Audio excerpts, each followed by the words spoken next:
Vợ năm 2013. 2013, ly hôn năm nào? Năm 2020. Mấy con rồi? 2 đứa rồi. 2 đứa. Một trai một gái. Em cũng thôi chồng cách đây 10 năm rồi. Cũng 10 có năm. đứa con em năm nay 16 tuổi.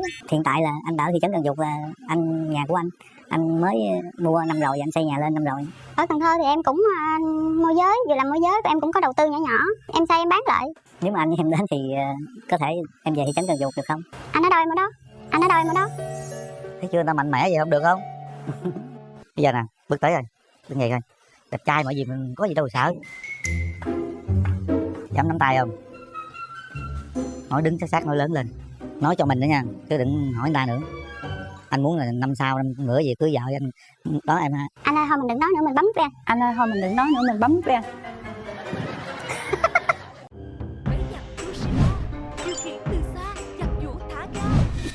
Giới thiệu về mình. Xin chào MC Quyền Linh và MC Ngọc Lan và bạn gái bên kia. Em tên là Nguyễn Hữu Tường, sinh năm 1987, quê ở Tiền Giang. Hiện và tại đang kinh doanh tự do và sinh sống ở thị trấn Cần Giuộc, tỉnh Long An. Mình kinh doanh về gì? Kinh doanh về vi tính, camera và bất động sản. Mời nhà gái nào? Dạ em tên là Nguyễn Thị Thí Hạnh, năm nay em 37 tuổi, em đến từ Cần Thơ. Công việc của em là cũng là môi giới nhà đất. Môi giới bất động sản luôn? Dạ. Vậy là cùng nghề bên đây rồi đó. Dạ. Đất Cần Thơ giờ cũng ngon lắm đó. Trời, Cần Thơ giờ là thành phố trực thuộc trung ương là ngon rồi. Ngon lâu rồi chứ không Nhà phải bây giờ trai mới ngon. có muốn xuống Cần Thơ kinh doanh bất động sản không? Dạ có ai xuống mua nhà đất thì ủng hộ em. Em trai, Dạ. điểm mạnh điểm yếu của em là gì? Điểm mạnh của em là rất là vui vẻ, hòa đồng, nhạy bén về phần kinh doanh. Điểm yếu là dở về vấn đề nội trợ. Ngồi chợ là dở thôi. Mời nhà gái. Nói chút xíu về ưu điểm và khuyết điểm của mình. Ưu điểm của em thì chịu khó với biết kiếm tiền. Rồi còn khuyết điểm thì tánh em hơi cọc, ăn miếng trả miếng á. Là cọc luôn á? Cọc luôn hả? Chứ còn gì nữa, người ta không thích mà cứ nhào vô hoài luôn. Mỗi lần dắt khách đi coi đất mà khách không mua rồi có cọc không? Không, khách thì em ưu tiên dữ lắm. Đó phải Khách vậy. em không dám ho. Không dám ho luôn hả? Lúc nào kiếm anh miếng vườn ở Cần Thơ. Dạ. Có mua xuống ủng hộ em chứ, em bán Rồi. ế quá trời. Có mua xuống ủng hộ em chứ, em bán ế quá trời. Ế quá trời hả? Mùa này ế phải rồi. Mùa này ế phải rồi.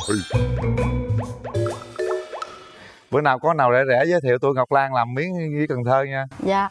Rồi, bây giờ mình cho nhà gái biết cái đường tình duyên của mình sao. Lấy vợ năm 2013, 2013, ly hôn năm nào? năm 2020. Mấy con rồi? 2 đứa rồi. 2 đứa.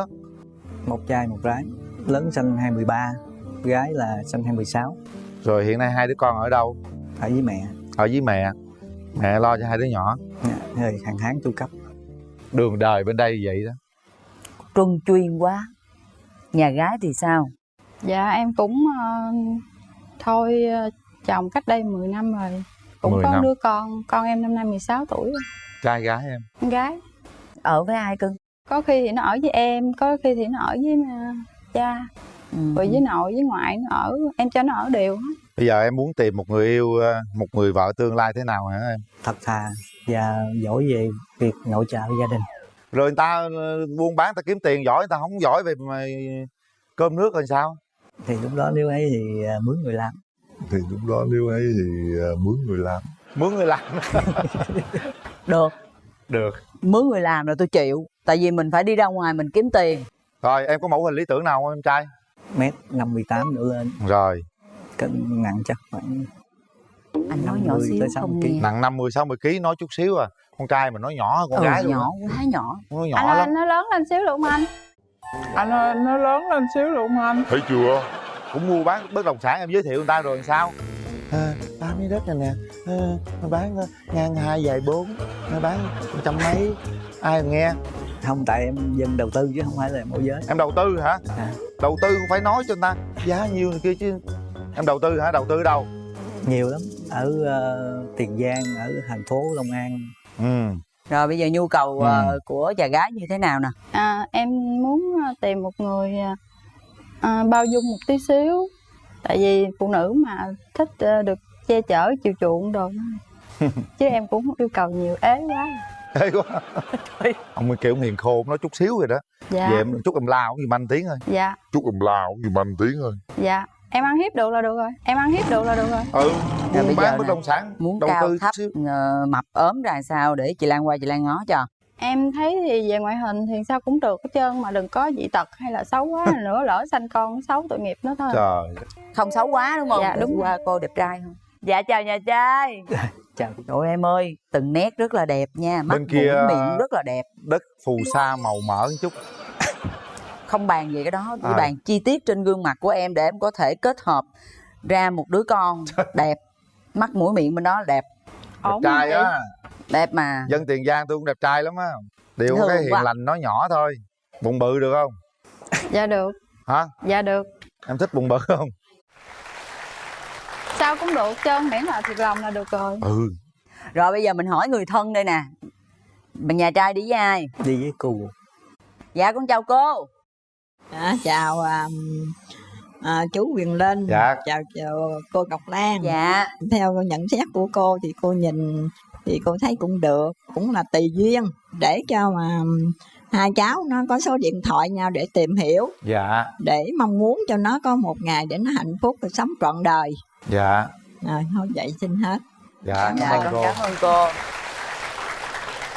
Em đi với ai? Dạ em đi có mình anh. Mình nên hả? Rồi Sao? để chị Lan hỗ trợ cho. Em có rủ con em mà tại nó mất đi học á. Con có cho đi lấy chồng không? Cho nó kêu em đi em mới đăng ký chương trình đó. Phải không? Nó cho rồi đúng không? Dạ. Bây giờ sao? 2, 3. Mở rào. Nói lớn lên xíu nha. Trời đất ơi, nói chút xíu à. Mình cầm tặng quà rồi cái gì đó mình nói luôn cho người ta biết luôn nha.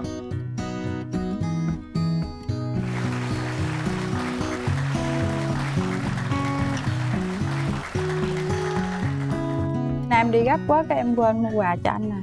Không mấy em tặng em cho anh ha. Không mấy em tặng em cho anh ha. Rồi mời hai bạn về chỗ. Hai người cảm nhận coi thấy làm sao. Anh thấy em sao anh? Thấy em dễ thương thiệt. Em có đủ tiêu chuẩn để đồng hành với anh không? Được em. Có gì nói đại đi nha. Quan điểm về hôn nhân thì anh cần người hiền lành, thật thà, giỏi về nội trợ gia đình với lại chăm sóc cho con cái. Thiệt thà thì em có. Hiền lành thì về chắc chút chút mà có tánh hơi nhõng nhẽo một xíu. Còn nội trợ thì em nấu được đó, mà ăn thì em không biết. Thiệt, cái đó là em nói thiệt, tại vì công việc thì anh cũng biết rồi, thì mình tối ngày chỉ biết đi kiếm tiền thôi à. Có lâu lâu thì em thích cuối tuần cuối tháng thì tổ chức gia đình mình ăn uống tại nhà, mình nấu nướng, mình ăn uống vậy đó thì ok. Hay là nữa em anh Hùng lại mướn người làm đi. Thì Ok nói không? chung là mướn người làm cũng được ấy. Thì tại vì anh rất là dở về phần nội trợ với dọn dẹp nhà cửa. Thì nếu mà ấy thì anh với em ấy thì khoảng bao lâu đi đến hôn nhân? Em thì khi mà đăng ký chương trình thì em đã sẵn sàng rồi. Quan trọng là bên anh thôi. Thì nói chung là anh cũng muốn tìm một người hợp để cùng tiến đến hôn nhân, để còn xây dựng gia đình, phát triển cuộc sống. Hiện tại là anh ở thị trấn Cần Duộc, là nhà của anh mới mua năm rồi và anh xây nhà lên năm rồi. Ở Cần Thơ thì em cũng môi giới, vừa làm môi giới em cũng có đầu tư nhỏ nhỏ. Em xây em bán lại. Nếu mà anh với em đến thì có thể em về thị trấn Cần Duộc được không? Anh ở đâu em ở đó. Anh ở đâu em ở đó. Thấy chưa, người ta mạnh mẽ vậy không được không? Bây giờ nè, bước tới rồi. Đứng vậy coi. Đẹp trai mọi gì mình có gì đâu sợ. Dám nắm tay không? Nói đứng sát sát, nói lớn lên. Nói cho mình nữa nha, chứ đừng hỏi người ta nữa. Anh muốn là năm sau, năm nữa gì cưới vợ anh đó em ha. Anh ơi thôi mình đừng nói nữa, mình bấm nút đi anh. Anh ơi thôi mình đừng nói nữa, mình bấm nút đi anh. Em thấy anh mắc cỡ mà. Kệ, chừng nào nó nói thôi. Em muốn tìm hiểu trong thời gian bao lâu? Em không biết cái đó tùy anh. Ví dụ như anh thấy là mình đủ rồi thì mình đến, còn không thì mình tìm hiểu tiếp, còn không thì mình mua bán. Em thảy khách tên cho anh thảy khách xuống cho em. Em làm cho công ty hay là em làm kinh doanh ngoài? Em làm tự do. Khách mà nó thảy qua thảy lại vậy thôi. Nhưng mà đó giờ em làm ở Cần Thơ không hay là có làm ở tỉnh nào nữa không? Hồi trước em có muốn mua mấy con đất ở dưới Hậu Giang á mà em bán rồi. Giờ em rút về Cần Thơ, em làm trong Cần Thơ mà. Đang phát triển thêm Sài Gòn. Sài Gòn là ở quận mấy? Sài Gòn thì em đang hướng vô Bình Tân với Gò Vấp được. Em có quen ai trên đó hay là môi giới sao? Em quen với chủ nhà, người ta bán kể ghẻ em mua. Thấy không? Vậy là em giỏi hơn anh rồi. Tại vì ban đầu người ta xuống người ta mua nhà của em. Rồi cái ổng nói ổng bán cái nhà của ổng xong rồi ổng mới xuống mua được. Cái em hỏi nhà nhiêu, đổi với em đi rồi bù. Mà chốt giá bên em xong rồi ảnh không chịu chốt giá bên ảnh cho nên gãy. Đây giống sàn bất động sản quá. Không ra trên Long An anh bán được không? Cái gì? Long An không có bán được. Tôi có mấy miếng ở Cần Duộc không có bán được miếng nào hết trơn á. Ở dưới em không gài cũng không thấy giao dịch nữa. Mình tỏ tình đi. Mình tỏ tình. Tỏ tình đi. Làm thơ hát tỏ tình đi. Đừng có nói chuyện đất đai tôi xỉu đây giờ đó. Tách cho Quyền Linh ra. Thôi anh nói đi. Ê, Cần Duộc, Cần Dạ, Nước, Cần Giờ gì đó, Long Thành gì đó tôi còn mới bán được. Không làm được gì hết thì bây giờ mình nói một cái câu chốt hạ để bày tỏ tình cảm của mình đi nè. Anh có bấm nút không? Anh có bấm nút không? Có. Vậy Rồi em bấm. về đây. Rồi. Vậy đi. Nhà gái người ta chỉ chờ có nhiêu đó hả? Đưa tay vào nút bấm nào. Hai bạn bấm đi ạ. 1, 2, 3.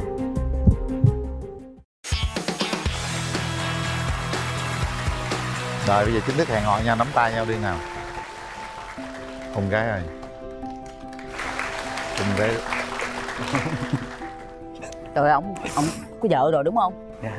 Đời vợ rồi đúng không? 2 con rồi đó. Mà kêu hung á. Kỳ gì? Không lên. Không.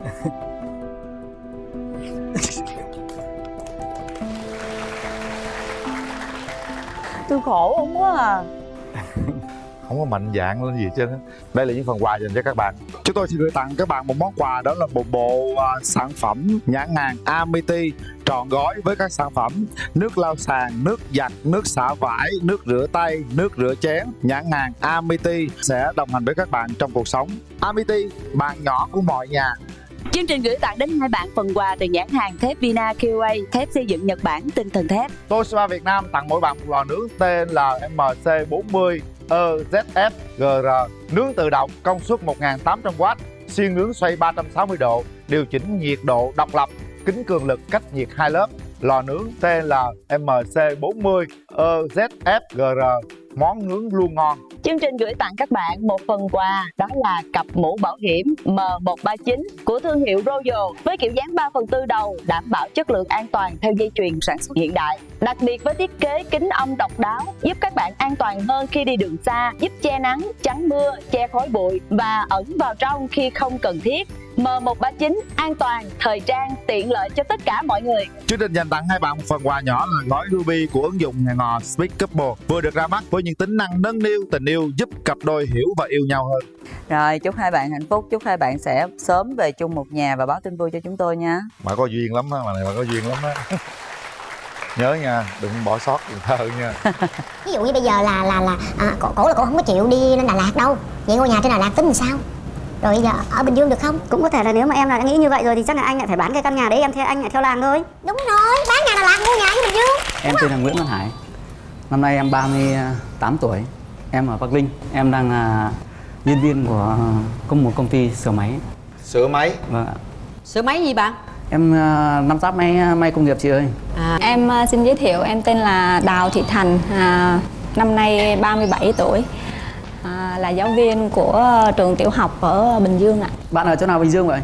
Dạ ở gần chỗ mấy trường đại học vào Bình Dương á anh. À rồi, cách mình 3 cây. Mình ở ngay chỗ siêu thị Metro á. Dạ. Rồi, bình thường thì ngoài giờ dạy mình lúc rảnh rỗi thì mình làm gì? Em rất là mê nhạc, lúc buồn lúc vui rồi cũng nghe. Tối có thể cà phê với bạn bè, rồi em cả làm bên bảo hiểm cho nên thời gian cũng khá là làm nhiều như vậy mà tại sao chưa có bạn trai? Thực ra thì trước đây em cũng từng kết hôn và đổ vỡ cách đây cũng 8 năm rồi. Mình đã có kết hôn một lần rồi. Dạ. Mình có cháu nào chưa? Dạ chưa. Và trong suốt 8 năm qua thì mình chưa gặp được đối tượng nào đồng cảm với mình sao bạn? Dạ thực ra thì cũng có người này người kia giới thiệu rồi tìm hiểu, rồi mình cũng có gặp nhưng mà thấy không có hợp, và cũng có lẽ là do một lần như vậy thì hơi khá là thiếu niềm tin, với lại cái suy nghĩ mình càng ngày càng khó hơn. Dạ. Rồi bạn trai sao, cảm giác sao khi nghe bạn gái bên kia chia sẻ? Cái điều đấy không quan trọng đâu bạn gái ạ. Điều quan trọng nhất là cái tình cảm thôi. Chủ yếu là cái tình cảm dành cho nhau, chứ còn cái chuyện mà qua một chuyến đò hay là 2 chuyến đò cái đấy không quan trọng cả. Cái tâm hồn nó làm sao thoải mái là được. Cái con đường tình trường của bạn như thế nào? Con đường của mình thì nói chung là cũng có đổ bể một lần. Của mình thì mình chỉ đi đăng ký để gọi là chẳng khác gì người ta gọi là cái chỗ đặt chân vào trước ấy cậu. Thì trong cái lúc mà để chờ đợi để đám cưới thì chẳng may là gia đình nó có cái chuyện không lành, bố mình đâm ra là bị mất. Thế là mình thì ở ngoài Bắc mình có cái tục lệ là để tang 35 ấy cậu. Thế là đâm ra là bạn gái thì cứ sợ để năm 35 xong thì mình không lấy nữa, nên là bạn gái của mình bỏ đi lấy chồng trước. Nên là từ đó mình cũng vào trong này, mình lập nghiệp ở trong này thì cũng không thèm quen ai cả. Em có thể hỏi ảnh những cái hoặc là đưa ra cho ảnh những cái yêu cầu nào mà em đang cần muốn tìm một người như thế nào? Hiện tại thì bây giờ anh làm ở, anh nói cách em 3 km nhưng mà rồi là anh ở với gia đình. Hiện tại thì anh đang ở trọ ở chỗ Metro á, siêu thị Metro, như anh làm ở dưới Sóng Thần á. Anh vô trong Nam này được bao lâu rồi ạ? Anh vào trong này được 8 năm rồi. 8 năm. Ý định của anh nếu mà sau này mà lập gia đình thì anh có kế hoạch gì cho tương lai gần sắp tới đây ạ? Nếu mà cái việc mà thành thì một là anh em mình sẽ không ở Bình Dương nữa, thì anh em mình sẽ về trên Đà Lạt, nơi có thung lũng tình yêu đấy em. Ủa anh có cái gì trên Đà Lạt? Anh thì anh có một cái ngôi nhà nho nhỏ ở trên Đà Lạt em ạ, đủ để 2 trái tim chui vào trong chui ra nhá. Có thiệt không hay là trong? Đang nói thiệt hay đang nói giỡn vậy? Cái đấy là có đấy chị ơi.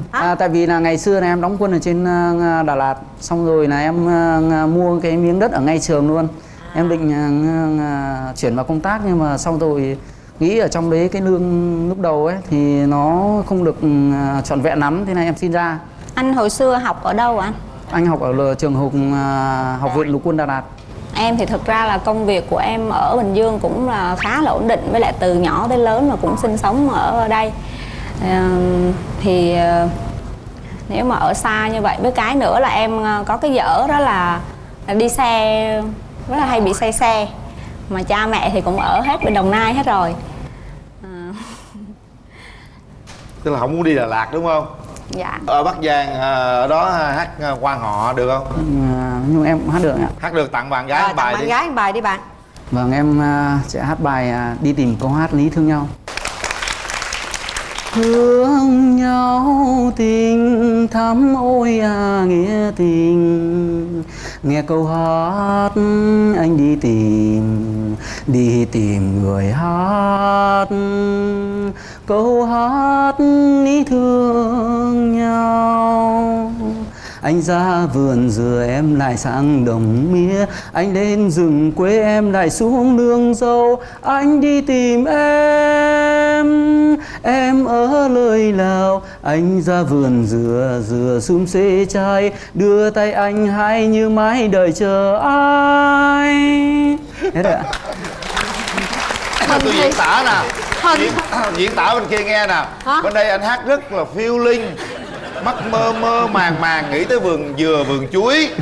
Mà anh hát cái này âm điệu đúng không vậy ta? Bài mình chưa nghe mình cũng không hiểu. Nó cũng hơi lạng qua lạng tới chút xíu. Sao nó cao thấp nó hỗn độn quá vậy? Chị em cảm nhận giọng hát của anh sao? Em cũng hơi giống chị.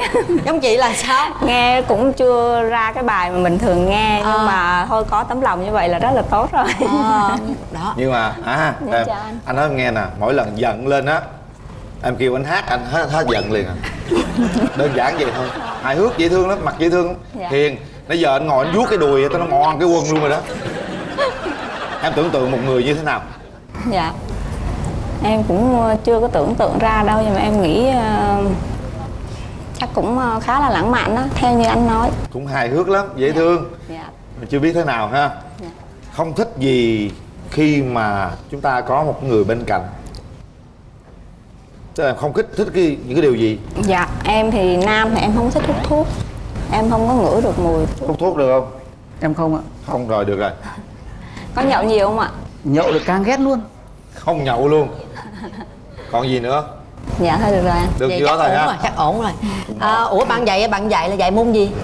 Dạ em dạy môn âm nhạc. Dạy âm nhạc. Hồi nãy giờ chấm học trò bển hát được nhiêu điểm? Thôi khỏi chấm. Thôi đừng chấm. Bây giờ hát luôn đi. Rồi mời cô giáo hát một bài. Nếu mà anh quê ở Bắc Giang hay Bắc Ninh gì đó thì em xin đáp lại một bài hát dân ca quan họ Bắc Ninh, bài hát Hoa Thơm Bướm Lượn. Hoa thơm bướm lượn. Ơi hoa tôi là này đóa hoa thơm, ô tình là con bướm lượn, ô tình là con bướm dạo bờ cái duyên có á ru hơi, bờ cái duyên có á ru hơi. Bướm lượn là bướm ơi nó bay, bướm dạo là bướm ơi nó bay. Xin hết. Cô giáo người ta hát có khác không? Bướm lượn có khác liền. Kệ nó, mỗi người có tính cách khác nhau. Rồi, mình qua mình coi. Hai người này hát bổ sung cho nhau được nè. Anh này ảnh sao? Em chào chị. Mặt cái giọng hát khác nhau. Có ưu điểm gì? Em thì có ưu điểm nấu ăn, sở thích thì bóng đá, và buồn thì đi uống cà phê với bạn bè hoặc mình. Ví dụ như bây giờ là cổ không có chịu đi lên Đà Lạt đâu. Vậy ngôi nhà trên Đà Lạt tính làm sao? Rồi giờ ở Bình Dương được không? Cũng có thể là nếu mà em đã nghĩ như vậy rồi thì chắc là anh lại phải bán cái căn nhà đấy, anh lại theo làng thôi. Đúng rồi, bán nhà Đà Lạt mua nhà với Bình Dương, đúng không? Em có chịu thế không em? Dạ, em cảm ơn chị Cát Tường đã thương lượng giùm cho em. Thế cho em hỏi là theo anh thì trong gia đình thì tài chính ai là người quản lý tốt nhất? Đó. Nhưng mà trong tài chính thì cũng có thể là em dẫn 99%, còn để là anh một xíu, anh chẳng hạn mời bạn bè đi uống cà phê chẳng hạn, nó phải chi tiền vợ kỳ quá. Rồi. Dạ, cái đó thì đơn giản. Người ta đã nhượng bộ. Không, cái đấy anh phải nói trước, chứ không gì nữa về xong rồi lúc nào cũng cào nhàu vợ mệt lắm. Người ta nhượng bộ, mình ta chịu bán cái nhà Đà Lạt về Bình Dương là được rồi. Được rồi, anh nói thẳng là 99% em giữ. Hợp lý. 100 để ảnh, coi như có 100.000 đưa ảnh 1.000 thôi. Hợp lý. Chắc là điên kem quá em ạ. Vậy đi. Rồi bây giờ mình có người thân đi theo không? Em thì hôm nay không xin được người thân đi theo được. Còn bạn nữ? Bạn nữ mình có ai đi theo ủng hộ mình không? Em cũng hơi đông á, em có một người cô, em út ngồi kế bên với em trai với chị gái nữa. Muốn hỏi ý kiến của cô ạ. Cô xin chào Cát Tường, xin chào Quyền Linh, xin chào bạn. Vâng, cảm ơn cô. Bây giờ cô thì thấy thế này, giờ hai đứa thì đều đã lớn tuổi. Tất nhiên là mục đích lên đây với chương trình là muốn nghiêm túc. Theo cô thấy thì mới gặp nhau nói qua nói lại một chút thì có khi chưa hiểu nhau nhiều. Thì nên cho nhau cơ hội. Theo cô nghĩ là vậy. Yên tâm thôi. Quá yên tâm luôn, cảm ơn cô ạ. Vâng, cảm ơn cô. Nghe thấy nhẹ lòng rồi. Rồi bây giờ mình kéo mặt cho hai người nhau gặp mặt đi. Chúng ta có 2 phút để trò chuyện với nhau. Bắt đầu bạn. Chào anh. Mình có hoa tặng anh. Cảm ơn anh. Cậu hỏi trước hay mình hỏi trước? Quên, với em hỏi trước hay anh hỏi trước vậy? Thì bây giờ cho em hỏi trước đi ha. Rồi anh chấp nhận luôn. Anh có cảm nhận như thế nào về em? Em thì nhưng mà ngoài sự tưởng tượng. Cô giáo cảm nhận anh này như thế nào? Em nghĩ là cũng một người cũng là có suy nghĩ cũng thiết thực mà cũng thẳng thắn chia sẻ. Nếu mà hiểu nhau rồi thì chúng ta tiến tới hôn nhân trong bao lâu? Nhưng mà rút ngắn được thời gian càng tốt, chứ đừng giãn dư cây dây chun. Là khoảng là bao lâu anh? Trong vòng độ, nếu mà có được chăng nữa thì cứ qua cái ngày ông trời ông hay mưa ấy, hai anh em mình cưới. Tháng 7 tháng 7 mưa ngâu đấy ạ. Tháng 7 năm nào? Thì tháng 7 năm sau cứ sao nữa. Em có nhiều người bạn có hỏi khi nào cưới, nói năm sau, cái năm sau cái gặp cái này năm sau nữa. Thì cái việc đấy thì đúng rồi, tại vì sao mình chưa được tìm được đối tượng thì lúc nào phải hứa mà em. Rồi bây giờ anh hãy tỏ tình gì cho bạn ấy yên tâm đi. Nếu mà được thì em có sẵn sàng không em? Em nghĩ thì ở đây cái thời gian để hai người mà chia sẻ về nhau cũng không nhiều, thì mỗi người em và anh tự cho nhau cơ hội để có thể tìm hiểu thêm. Tốt thì có thể làm bạn đời, còn không nếu không hợp thì có thể là bạn ngoài đời. Ok, em nghĩ là vậy. Chuẩn bị, mời bạn để tay vào nút bấm phía sau. Mình đều là những người đã từng trải, suy nghĩ thật là chín chắn, và bây giờ là lúc mình lắng động để nghe nhịp đập trái tim của mình. 3 2 1.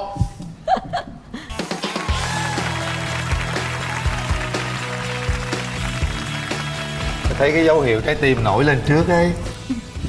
Cô giáo nôn nao lắm hay sao? Em không nghe, hồi sau em nghe anh đếm là 2, bắt đầu 1 tới 1 em lên bấm. Sau 8 năm nay kén chọn lắm mà lần này bấm trước. Cảm giác trong người hiện giờ thấy như thế nào? Nắm tay nhau cái đã, nắm tay nhau cái đã. Dạ. Nắm tay mới truyền điện được. Bạn thấy như thế nào? Cảm nhận ban đầu thì cũng hơi có thiện cảm một chút xíu, cho nên em nghĩ nên cho nhau cơ hội. Anh cũng mong rằng cái cơ hội đấy nó là sự thực. Dưới 3 tuổi thì theo mẹ. Tạm thời bây giờ anh chưa có vợ, anh chưa có người phụ nữ để mà cùng anh chăm sóc đứa trẻ, thì tôi quyết cho nó theo mẹ. Rồi khi nào mà anh thấy đủ điều kiện có người phụ nữ kế bên á cùng chăm sóc con á, thì anh làm đơn thay đổi quyền nuôi con, thì tôi sẽ giải quyết. Tức là giờ nếu mà anh có gia đình tôi thì vẫn cương quyết bắt con tôi về. Quý vị đang theo dõi, đồng hành với cái chương trình Bạn Muốn Hẹn Hò. Tôi tên là Kỳ Nam, tôi sinh 1956, tôi nguyên quán ở Kinh Vĩnh Tế, Châu Đốc. Rồi tôi thì ở Sài Gòn, rồi tôi là tốt nghiệp đại học bác sĩ thú y. Tôi là luật gia, tôi cũng có kinh doanh. Dạ, rồi bây giờ mời em. Xin chào chị Hồng Vân, em xin chào anh Quyền Linh. Em là Nguyễn Thị Bích Hòa, năm nay 45 tuổi, hiện đang sống và làm việc tại thành phố Hồ Chí Minh. Em là chuyên viên nghiên cứu về kinh tế. Bây giờ thì chúng ta sẽ cho bên đàn gái biết chút xíu ưu điểm khuyết điểm của mình đó anh Kỳ Nam. Về mặt mạnh của tôi đó, tôi rất là quan tâm đến cái quyền con người. Tôi cũng rất yêu quê hương, yêu dân tộc. Đối với phụ nữ thì tôi rất là quý trọng và quý trọng luôn trẻ em. Đối với tôi đó, khuyết điểm thì cái thứ nhất á, về cái khuyết điểm về lớn tuổi. Cái thứ hai nữa, lớn tuổi đâu phải khuyết điểm anh. nhưng mà tôi cho là lớn tuổi. Cái đó không phải khuyết điểm anh ơi, có thể là cái đó mình tạm gọi là điểm yếu thôi. Lớn tuổi lấy vợ cũng có lắm, cũng là khuyết điểm. Cái khuyết điểm của tôi á, thì khi tôi mà lái xe trên đường á, tôi gặp những người bất hạnh á, thì tôi chạy qua tôi thấy rồi tôi phải đảo xe lại, rồi tôi xuống xe, rồi tôi cho ít tiền người đó. Cảm ơn anh. Em nói chị nghe cái điểm mạnh của em nè. Điểm mạnh của em là suy nghĩ tích cực, sống tình cảm, quan tâm đến những người xung quanh. Yếu điểm của em là hay quên, không ít đâu nhưng mà bây giờ tự nhiên quên hết. Tự nhiên quên hả? Tự nhiên quên. Anh đã có gia đình từ năm nào anh? Nếu mà kể hôn nhân không á, thì có 2 cái hôn nhân. Mà cái hôn nhân đầu tiên á, là người vợ tôi là bác sĩ. Chúng tôi có được 3 đứa con. 3 đứa con? Dạ, bây giờ 3 đứa con tôi ở Mỹ. Rồi sau đó thì cô ta viết đơn ly hôn. Lớn nhất bây giờ nó là kỹ sư công nghệ thông tin, thì nó cũng khoảng 30 mấy đó. Dạ. Cách nhau cũng 2-3 tuổi gì đó. Thì thằng đó là bác sĩ. Còn Út thì đang học y khoa. Dạ. Gái Út. Còn người vợ sau đó? Tôi ly hôn, vợ trước của tôi là bác sĩ thì tôi ở vậy 5 năm. Tôi sống một mình. Rồi trong 5 năm đó tôi buồn dữ lắm. Dạ. Rồi có những lúc tôi lái xe hơi về quê tôi An Giang á, rồi tôi nằm ở trong xe hơi rồi tôi buồn, rồi tôi nghe nhạc. Thì 5 năm sau thì tôi gặp lại một cái người bạn sau này. Lúc đó cô gặp tôi là 26 tuổi. Sống với cô này bao nhiêu lâu? Rồi sống với cô này được 5 năm. Rồi trong cái lúc mà tôi đi Mỹ về á, thì sáng hôm sau cô ta ẵm con đi. Tôi phải tìm, rồi tôi chở con tôi về. Khi mà gia đình bên ngoài biểu cứ bắt về đi. Anh xí em nói nhỏ anh, mình bớt nói cái cảm xúc của mình với cái người cũ để cái người mới bên đây người ta buồn á anh. Đàn gái giới thiệu chút xíu về bây giờ để đàn gái nói nghe tình trường của em như thế nào. Em đã kết hôn một lần, sau 6 năm thì chúng em chia tay. Và từ đó đến nay là 13 năm thì em chưa có một mối tình chính thức nào cả. Thì cũng có tìm hiểu một vài người, nhưng mà có người thì họ cũng mắc cái bệnh ghen quá chẳng hạn, là em cũng sợ. Mẫu người đàn ông mà em nghĩ là em sẽ đồng hành đến cuối cuộc đời mình là như thế nào? Là một người đàn ông vững chãi, ấm áp, yêu thương em như chính cái con người của em, có cái cách đối nhân xử thế tốt với mọi người. Còn anh Kỳ Nam, anh muốn tìm một người phụ nữ để có thể làm một người bạn tri kỷ với anh trên con đường còn lại là như thế nào anh? Thì tôi trong cái đơn tôi có trình bày đó, nếu mà dốc dáng á, thì giống như nghệ sĩ Cát Tường. Cái mái tóc đen bồng bềnh dài giống như là ca sĩ Mỹ Tâm, đen mà quăng quăng á, đèn vợn sấm đó. Ủa anh Kỳ Nam giờ anh đang ở đâu là chính? Tôi ở Sài Gòn. Sài Gòn, nhưng mà anh đi về Mỹ hả? Tôi đi về. Anh là quốc tịch Việt Nam hay là quốc tịch ở quốc tịch Việt Nam. Xin chào nhà gái. Chào anh Quỳ Linh. Chào chị. Bây giờ nè, mình cũng lớn tuổi rồi. Ví dụ hồi mà mở rào này ra đó, hai người tâm sự mà hiểu nhau á, thì khoảng chừng nào chị có thể cho bên đàn trai bước tới? Không quan trọng về thời gian nữa. Hình như là cái mối tình thứ hai là anh có một đứa con còn nhỏ. Con mối tình thứ hai là mấy tuổi anh? Cháu được 1 tuổi rưỡi, bây giờ cháu 2 tuổi rồi. Anh giỏi vậy ta? Tức là tôi khỏe mà, ngày nào tôi cũng đi phòng gym mà. Hơi bị very good à. Cảm ơn. Tập gym hàng ngày anh hả? Tôi 6 múi ở bụng. Vậy anh hơn em nhiều lắm rồi. Anh có 1 múi à? Với mối tình thứ ba này á, thì anh muốn có thêm đứa con nào nữa không anh? Chưa chắc để thì hỏi. Để hỏi đó. Nếu cô ta muốn á, thì tôi cũng đáp ứng. Em tức là mình có một đứa con 6 tuổi rồi phải không em? Dạ không, em là chưa có con ạ. Sống với nhau được 6 năm rồi em chia tay. Anh ơi, bên đây chưa có con anh ơi. Chắc ta muốn có con á.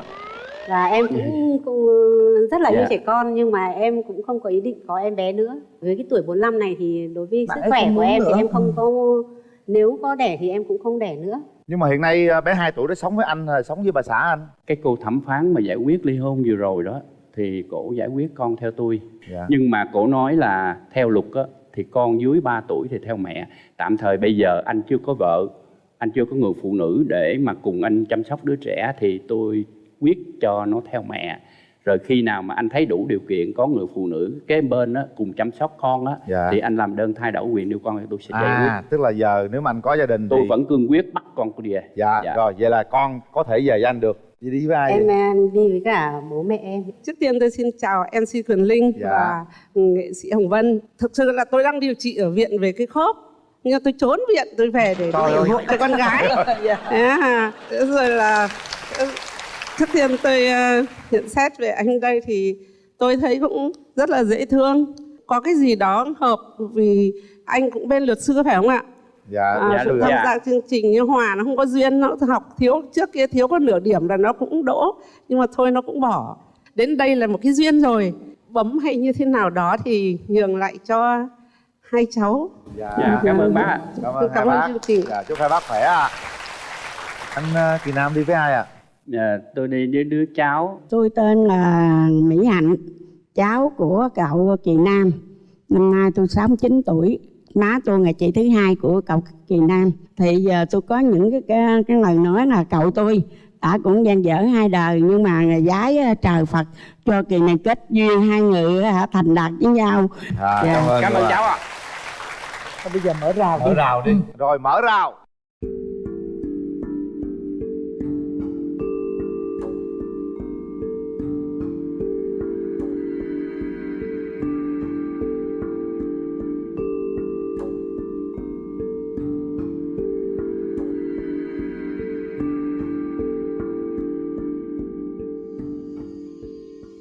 Anh có món quà nhân cái ngày đầu tiên mà gặp em ở trong cái chương trình này, một cái đó hoa 99 bông hồng. Trời ơi.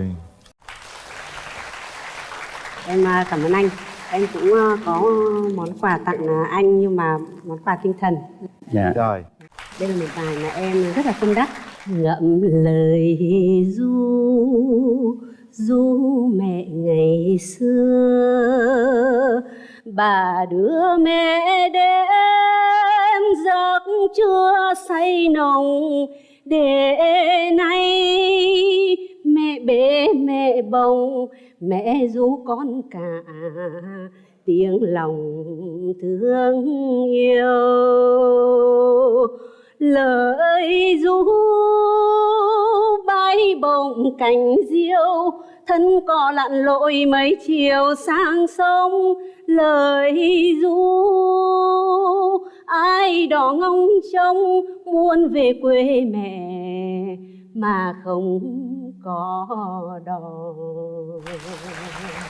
Cảm ơn ạ. Cảm ơn em, cái bài rất là hay. Anh tiếp một bài mà hai bài được không nghệ sĩ? Dạ anh hát đi. Dạ.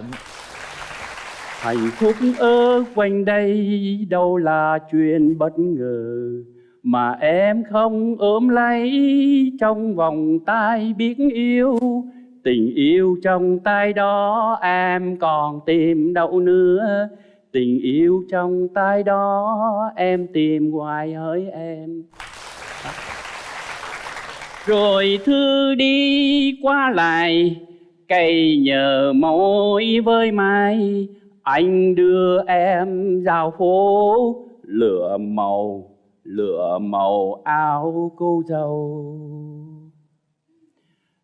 Em chọn màu hoàng yến nè, anh chọn màu hoàng oanh cơ. Thế rồi em giận anh đó. Anh xin lỗi. Hết giận chưa? Đã hết giận rồi. Rồi vương vỡ lại lành, ngày cưới anh đưa em về bên mơ. Bao nhiêu gã đợi chờ thất vọng ngần ngỡ, trông hiền như con gái cưới vợ xinh quá đi thôi. Hàng xóm ra xem cứ khen hoài. Hay quá. Hay. Đây em cũng gửi tặng chương trình bài thơ ạ. Cảm ơn bạn muốn hẹn hò, cảm ơn ekip của MCV, ông Mai và mối tuyệt ghê, kết duyên bao cặp nên đôi kịp đò. Bấm nút là đã hẹn hò, lắng nghe tim đập nhịp chờ nhịp trông. Đến khi hôn thì đã xong, vỡ òa hạnh phúc trông mong một đời. Xin cảm ơn. Hay quá. Em muốn hỏi gì vậy anh? Em muốn hỏi anh là quan điểm thế nào để mà về tình yêu mà để nó bền vững, hôn nhân bền vững á. Anh cũng định hỏi em lại câu đó nhưng mà em hỏi trước rồi thì coi như là có cái sự hòa hợp lẫn nhau. Trong tình yêu á thì mình phải chân thành, mình phải có một cái quyết tâm là sống với nhau trọn đời và chung thủy. Người chồng cũng như người vợ, theo quan điểm của anh á, vợ nấu cơm, chồng rửa chén, cùng nhau nuôi dạy con và phải có cái kế hoạch nuôi như thế nào, rồi nữa nó học ở đâu và nó làm việc ở đâu. Thì cái kế hoạch đó thì mình phải có thống nhất với nhau. Rồi ngược lại thì chị nghĩ như thế nào? Về phía em thì em tất cả những cái điều anh nói thì là em đồng thuận.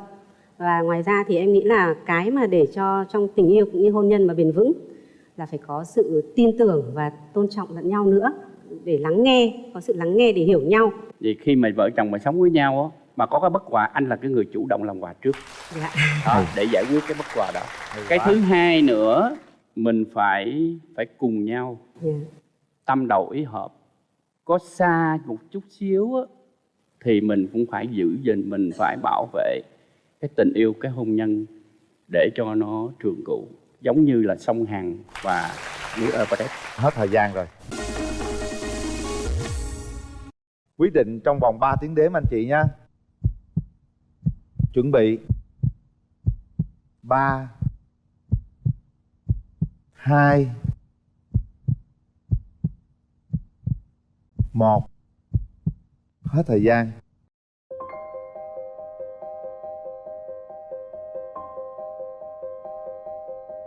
Anh không bấm, chị cũng không bấm luôn. Dạ. Chia sẻ chút xíu tại sao chị lại không bấm nha. Tại sao vậy em? Về mọi mặt anh đều rất được, nhưng mà em nhìn trong anh cũng như qua lời nói với cái sự trao đổi của anh thì chưa có cái cảm nhận được cái tình cảm của anh. Anh cảm nhận thế nào? tôi cũng xin lỗi chương trình, thì tôi cũng chưa có chuẩn bị được cái thời gian mà để mình tính những cái chuyện hôn nhân nữa. Thật sự mà nói thì anh yên tâm, hôm nay anh chị không bấm nút, nhưng mà ở trên truyền hình á rất nhiều người cũng sẽ tìm nút bấm cho anh, mà bấm nút cho chị ở đây. Trong thương hiệu của nhà nước, đây là từ sinh viên tới lúc mà thì có một mảng riêng ngoài chuyên môn là hoạt động bên đoàn, cũng là một cán bộ đoàn, từ cũng lăn lộn cùng 7-8 năm, nên là cũng đi cũng nhiều, cũng ham vui nhiều, nên chắc là do ham vui quá. Trải qua mấy mối tình rồi? Em thì chắc là 3. Chào Mình ba. giới thiệu, mình tên là Huỳnh Thế Quảng, đến từ Quảng Ngãi. Quảng Ngãi? Dạ. Ủa, từ Quảng Ngãi vào đây bây giờ ở thành phố Hồ Chí Minh hay là mới vào? Em vào thành phố Hồ Chí Minh học tập và lập nghiệp được 11 năm rồi. Bao nhiêu tuổi? Em thì hôm nay là được 30. Làm nghề gì? Em làm bên thiết kế thời trang. Thiết kế thời trang, thật ra rất thời trang. Rồi, và bây giờ mời bạn gái của chúng ta.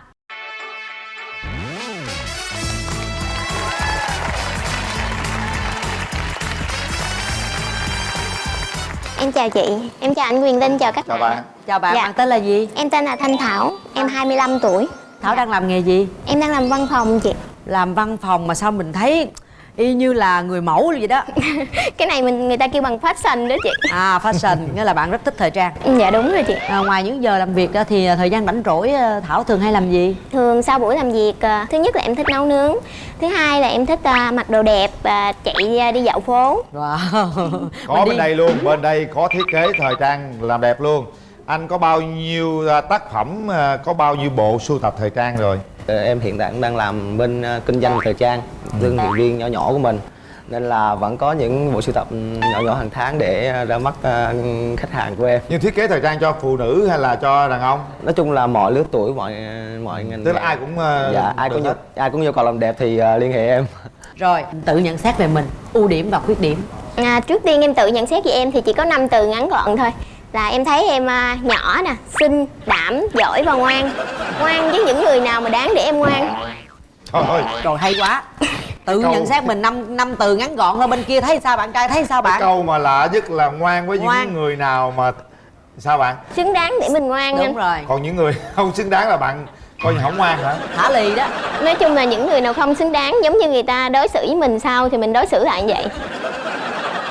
Có vẻ trả treo quá, chặt chém quá. Này là hơi bị đề phòng anh lên.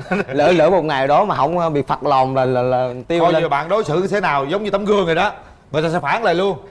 Làm thiết kế thời trang coi như là gặp người đẹp rất là nhiều, mà nói không có người yêu.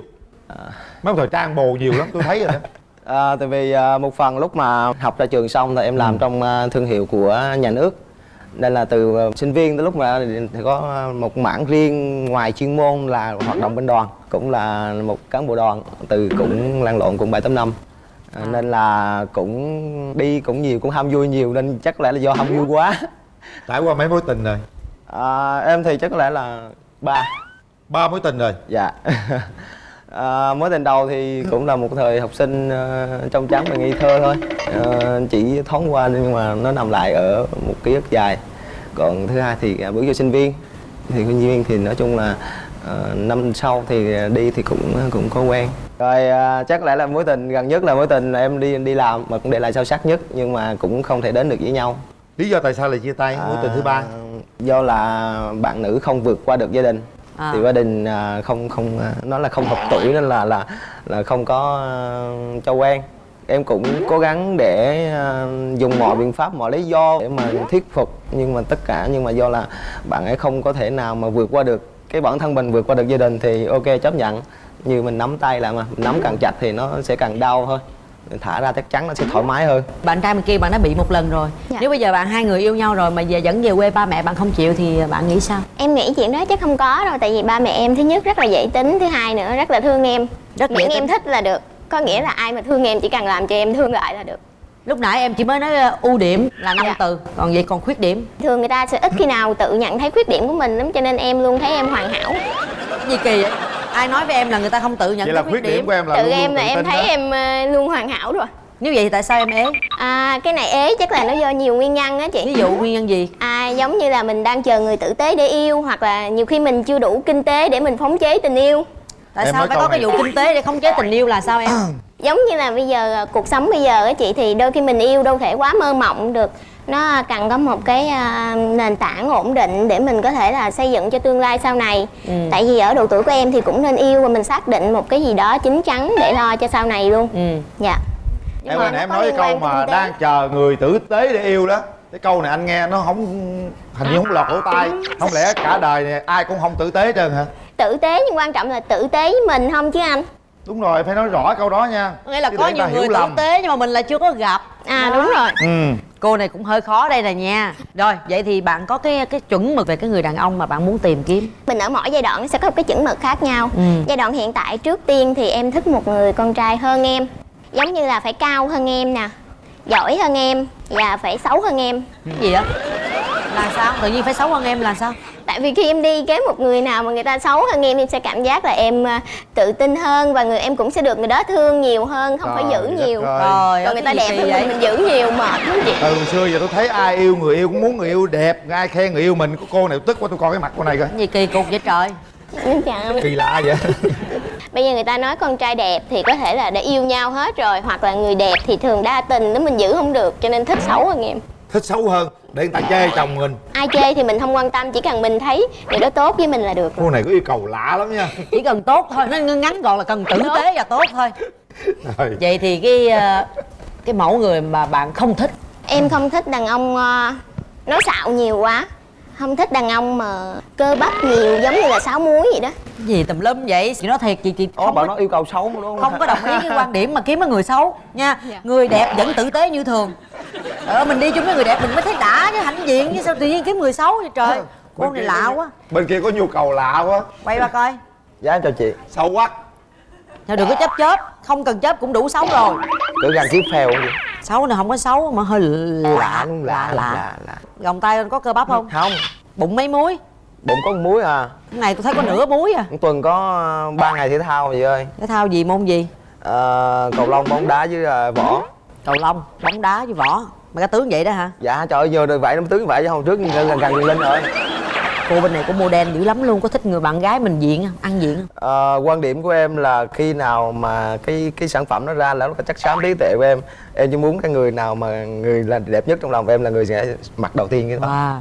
Người ta đẹp đi ngoài đường mình có sợ người khác cua bạn gái của mình không? Cái gì của mình thì đi đâu suốt đời là nó người của mình thôi à. Đó là quan điểm. Rồi, đồng ý. Đó, thấy chưa? Bạn phải tự tin lên, mình đẹp, kiếm trai đẹp đi luôn, một cặp đôi. Kia lạ quá. Tự nhiên lựa người xấu. Kỳ cục. Tôi hỏi là cái mẫu người lý tưởng của bạn trai thế nào? Em thì nói chung là làm bên ngành làm đẹp cho mọi người thì nhưng yêu cầu của em là phải có hình thức, có dáng. Giờ bạn cưới vợ làm mà người mẫu. Nếu mà kết hợp cả hai càng tốt, nếu không có thì mình làm một cái cũng được. Chúng ta kéo màn lên đi. 2 phút dành cho hai bạn. Bắt đầu. Nó chưa thấy gì lấy hoa rồi. Người ta làm nghệ thuật, người ta ga lăng vậy đúng rồi.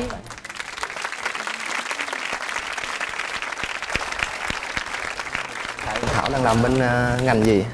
Dạ em làm bên giải quyết khiếu nại anh. Để coi mình có khiếu nại không, nhờ giải quyết. Thời gian thì mình làm việc là làm giờ hành chính hay là làm như thế nào? Dạ em làm giờ hành chính. Hành chính hả? Dạ. Vậy nếu như mà sau giờ hành chính có nghĩa là mình thảnh thơi, mình không có làm gì đúng không? Dạ đúng rồi. Sau giờ hành chính là ở không rảnh. Ở không rảnh. Tại vì chị chắc tường chỉ cầm sẵn 2 cái vé xem phim rồi. Dạ. Mà nếu mà anh đi xem món mình hay nó buồn quá, dạ, chắc chắn là phải rủ em theo rồi. Chắc lẽ là em đồng ý đúng không ạ? Rồi, nhanh dữ, tâm sự chút đi. Dạ. Cái sở thích của Thảo là Thảo hay có thích đi du lịch, đi phượt hay là đi lang thang đó gì đó không? Thì giống như là em thích đi dạo phố nè, em thích đi shopping, em thích thời trang, em thích chụp hình.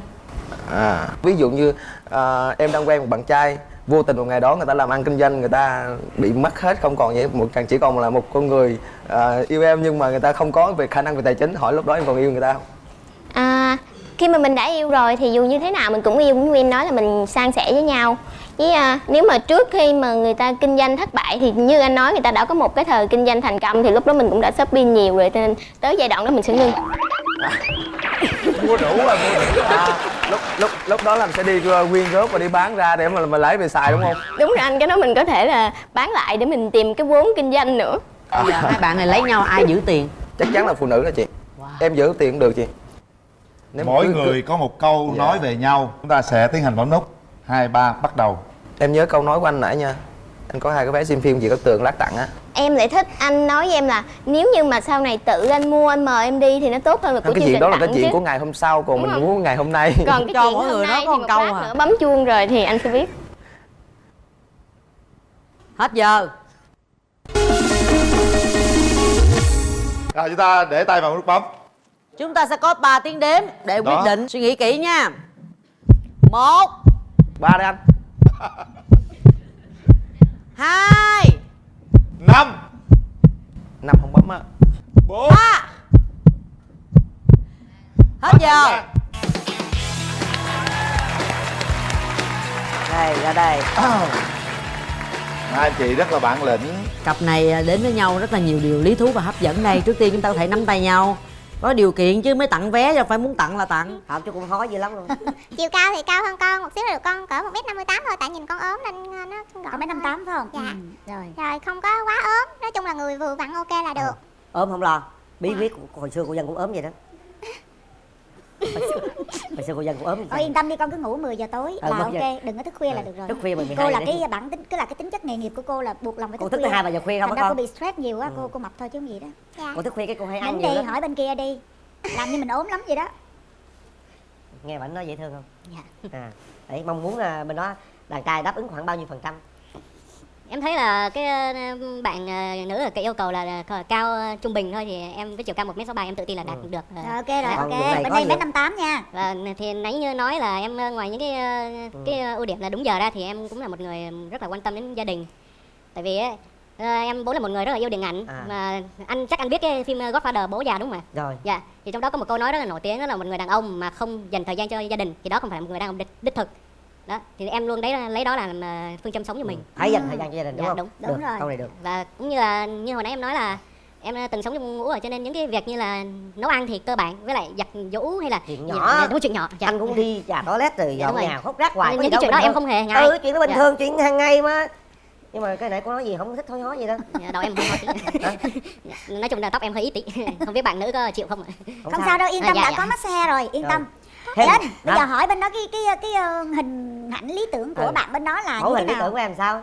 Dạ thì mẫu hình lý tưởng của em thì xinh xắn, dễ thương, thì như những bạn nam khác thì cũng muốn như vậy thôi. Vậy thôi đúng không? Nhưng mà có hai cái điều em cần nhất, đó là thì như em nghe bên bạn nữ nói là một trong hai điều đã đạt được, đó là quan tâm đến gia đình rồi.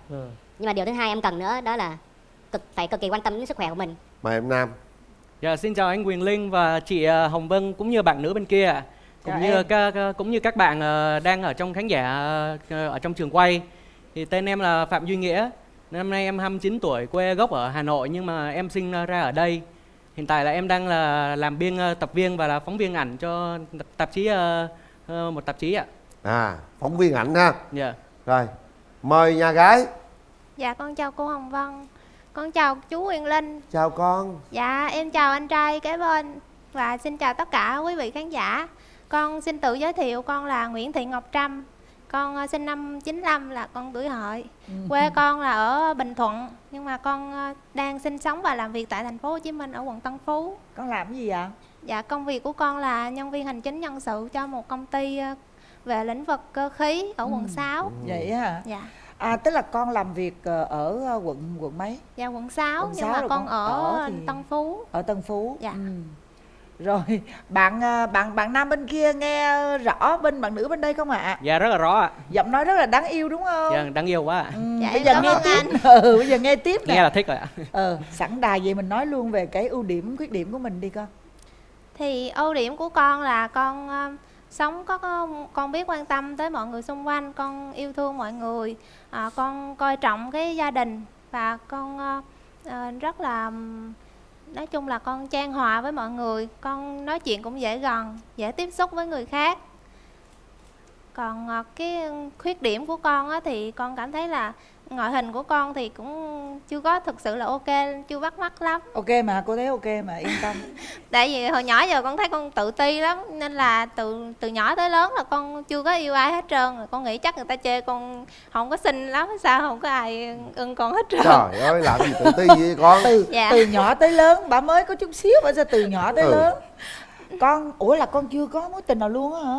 Dạ, từ nhỏ tới giờ là con chỉ có lo đi học thôi, rồi ra trường là con đi làm. Tại vì má dặn á là nhỏ thì lo đi học đi, rồi lớn ra trường đi làm, ổn định sự nghiệp đã, rồi muốn yêu ai đó yêu. Và cái quan niệm của con cũng là như vậy luôn. Tức là bản thân mình chưa có thực sự ok, chưa có đủ cái chín chắn, và mình chưa đủ cái sự trưởng thành đó, trưởng thành thì mình nên lo những cái về công việc trước. Nhưng mà con mới 25 mà đúng không? Đâu có cái gì đâu mà gấp Trời gáp. ơi trẻ măng lắm mà. Lý lịch trích ngang của nhà gái tôi đến đây là hết luôn cả phần tình yêu nha. Rồi khỏe re. Thằng trai nghe thấy hay rồi đó ha. Nghe Rồi thấy từ cả. xưa chưa biết yêu luôn á. Dạ. Bây giờ em phải nói thế mạnh và điểm yếu của em cho đàn gái nghe. Đó. Có bà mối mới qua tới hàng rào. Em nói trước thế mạnh với lại sở thích của em luôn nha. Rồi, ok. Dạ. Điểm mạnh của em thì em tự nhận mình là một người sống rất là đơn giản, không cầu kỳ và giản dị. Nhưng mà có một cái điều em rất là khó tính. Đó là tại vì em đã từng trải qua 3 năm ở trong quân ngũ rồi. Là em từng là đi lính công an. Thì em rất là đề cao cái sự đúng giờ. Mà đúng giờ đến mức là gọi là cực đoan luôn. Dạ. Kiểu như là đã 5 giờ sáng thì là phải gõ kẽn là dậy, rồi tập thể dục. Với lại em là được giao cái chức là quét dọn nhà cửa trực sinh ấy anh. Trời, chức dữ vậy. Dạ. Quét dọn nhà cửa hay là lau chùi bồn cầu toilet gì là em làm hết. Đó. Thì đó, rồi 11 giờ thì ăn cơm. Rồi 4 giờ 5 giờ chiều thì tập thể dục. Rồi 9 giờ phải đi ngủ. Rồi. Đó. Vậy là quen cái giờ đó rồi đúng không? Dạ đúng, bây giờ nó giống như là đồng hồ sinh học luôn rồi. Anh hiểu rồi. Nhưng với phụ nữ, với người đẹp đó em, thì cái giờ đó không được đâu.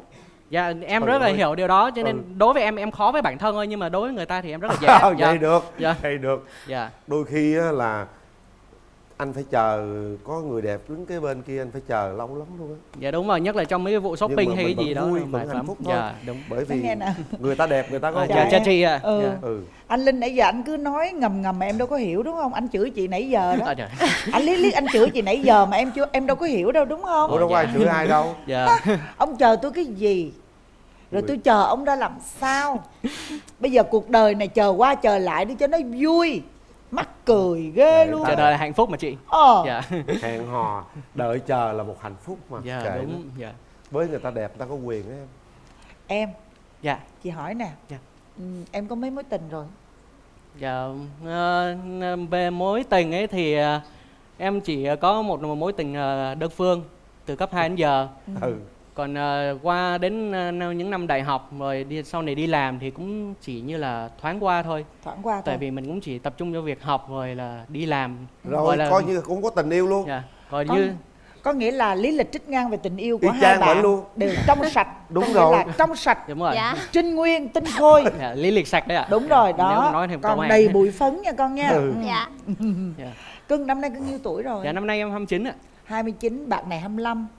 Hơn 4 tuổi cũng được á con. Dạ, Anh cũng chín hợp chắn. tuổi. Chỉ có điều á là anh rất là nguyên tắc đó. Dạ, Nguyên không. Đi ngủ là đúng. nè. Không. Anh nghiêm với bản thân anh thôi mà. Em nghiêm với bản thân thôi ạ. Dạ. Vậy là tốt đó. Thì có sao đâu, bây giờ nè hai đứa cứ gọi là về thỏa thuận với nhau về vấn đề giờ giấc. Vấn đề đúng giờ là cực kỳ hay. Cái đó chị nói nghiêm túc. Vì phụ nữ là thường hay chảnh mảng, giống như ông Linh ông mới nói chị hồi nãy đó. Thì chị cũng thấy đó là điểm yếu của mình. Cho nên nếu mà hai đứa tìm được tiếng nói chung mà vấn đề giờ giấc mà nó săn xíp nhau thì đâu quá tốt đúng không con? Đâu vấn đề gì đâu. Đi ngủ 9 giờ hay 6 giờ tối hay là 12 giờ khuya, nếu cả hai vợ chồng cùng ngủ thì tốt thôi mà. Đúng rồi. Đúng không nè? Người ngủ trước ngủ sau không có sao đâu. Ai mệt ngủ trước. Ngủ chung mới vui anh. Cái này ngủ chung giờ ngủ chung lấy gì vui? Ngủ rồi lấy gì vui? Sao con? Thức chung mới vui chứ. Con nghe ảnh nói về cái vấn đề giờ giấc là con cũng thấy thích á. Tại vì cái nguyên tắc con sống là con cũng kỷ luật. Là đi làm về, tối về là dọn dẹp nhà cửa, nấu ăn uống xong xuôi hết là 10 giờ là con sẽ ngủ. Ví dụ như bữa nào con trằn trọc về công việc hay gì kia thì con cỡ tầm 10 giờ rưỡi, 11 giờ không bao giờ con ngủ khuya. Bây giờ người ta nói là ngủ khuya quá là bị stress nhiều và sẽ bị mập ra giống như chị. Tôi mập không phải là tôi ăn nhiều đâu Linh à, tại vì tôi hay ngủ khuya đó. Tôi nói cho Linh biết, Linh đừng có cười. Đi ra đây biểu coi. Đi ra đây. Có hỏi han gì nhà gái tôi nữa không nè, để giờ nói về cái gọi là gì, cái gu của hai bên nè. Để qua coi nhà đây. gái coi sao. Đáng yêu. Dạ con chào chú. Chào con.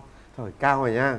Đó, người dày thon thả đẹp gái dày mà biểu là tự ti về dáng vóc là sao con rồi nghe về mình nói phụ nữ không có phụ nữ nào xấu cả, chỉ có phụ nữ không biết làm đẹp thôi.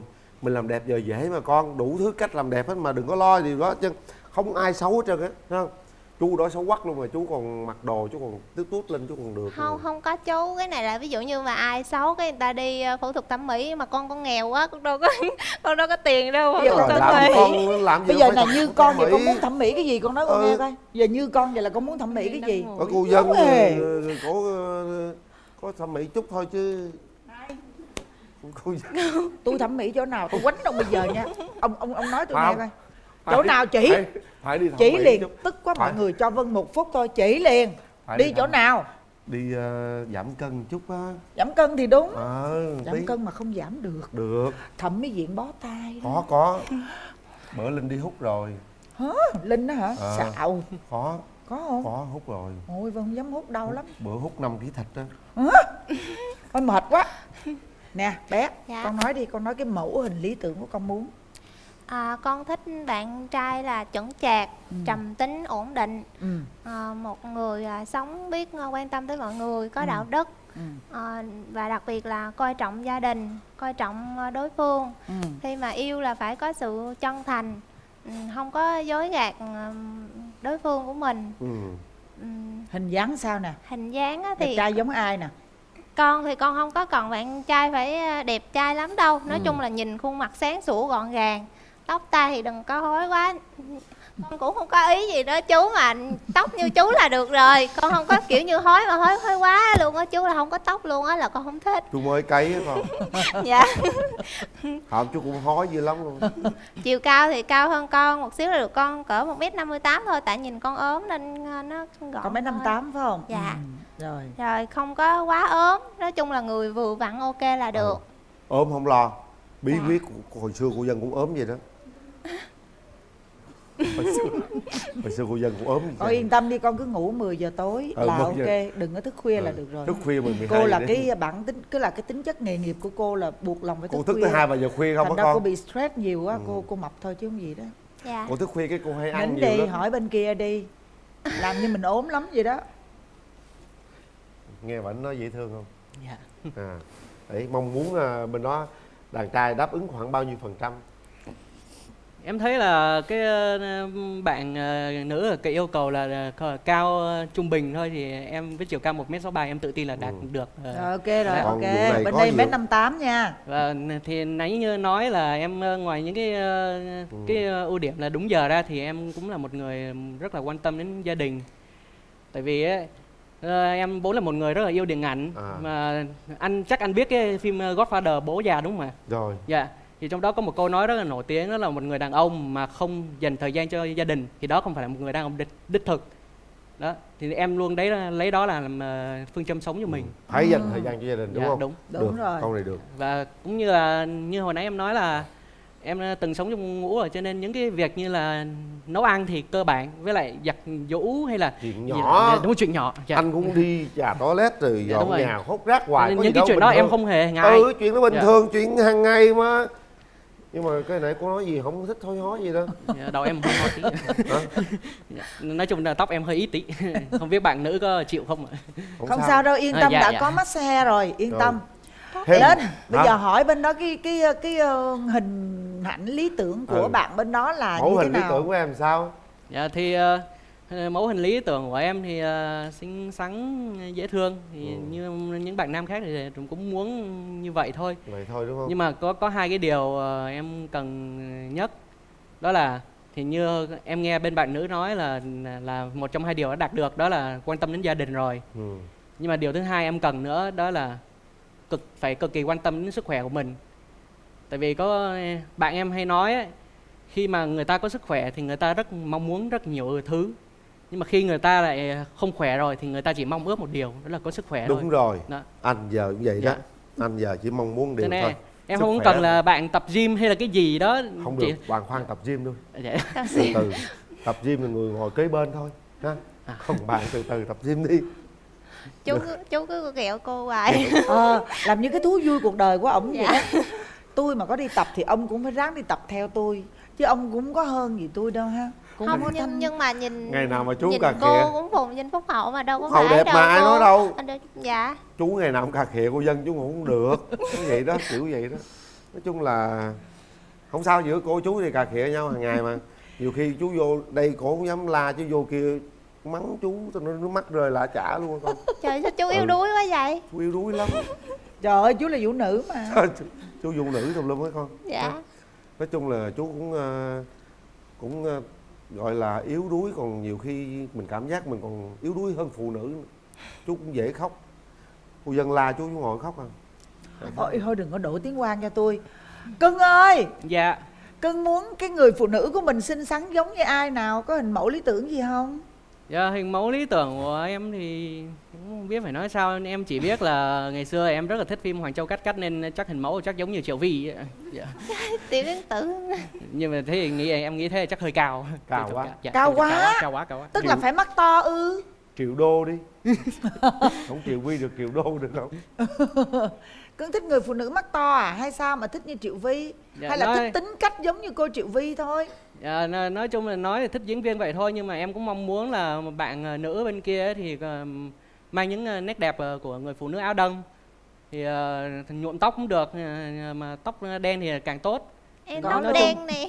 Thế là tốt quá rồi ạ. Dạ. Tốt quá rồi ha. Dạ. Rồi, bây giờ hỏi ý kiến gia đình đi. Em gái đi với ai? Dạ, con cũng chia sẻ luôn là hôm nay là nhà con có đám cưới của anh trai con. Trời ơi, nhưng mà vì cái duyên đến đây là em vì anh trai cho nên là em lỡ hết một ngày hôm nay. Là con chỉ đi với lại bạn của con là hai đứa bạn thân với lại chị đồng nghiệp. Rồi nhanh về đi rủ bạn trai đám cưới luôn cho con. Đúng rồi, đi về đám cưới luôn. Sẵn... Nếu mà hôm nay mà em trễ xe về là anh chở em về luôn á nhà anh. Đó, về đám cưới luôn nha. Thôi, em gái, em xem thế nào? Dạ, con xin chào chú Huyền Linh và chào cô Hồng Vân.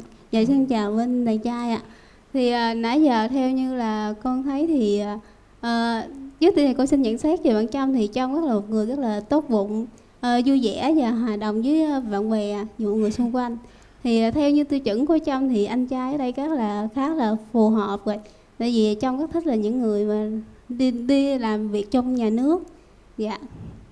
Thì nếu được thì mong hai bên sẽ cho nhau cơ hội. Dạ, cảm ơn chị. Rồi, ok.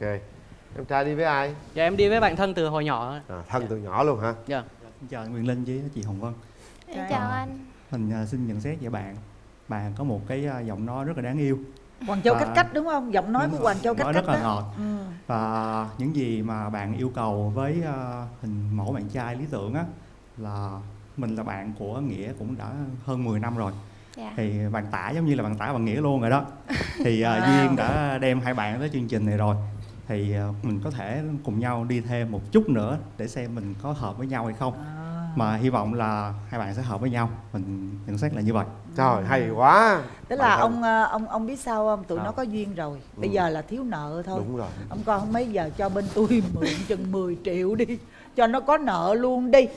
Ông ấy đi, đại diện 100 triệu luôn. Rồi vậy đi ha con ha, mình mượn nợ đi. Rồi giờ kéo rào lên, kéo rào luôn đi. Rồi mượn cho nó có nợ luôn. Mở rào. Quay đi.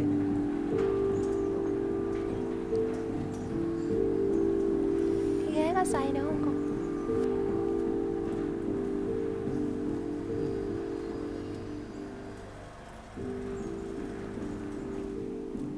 Dạ, em chào anh. Dạ, anh có món quà tặng em.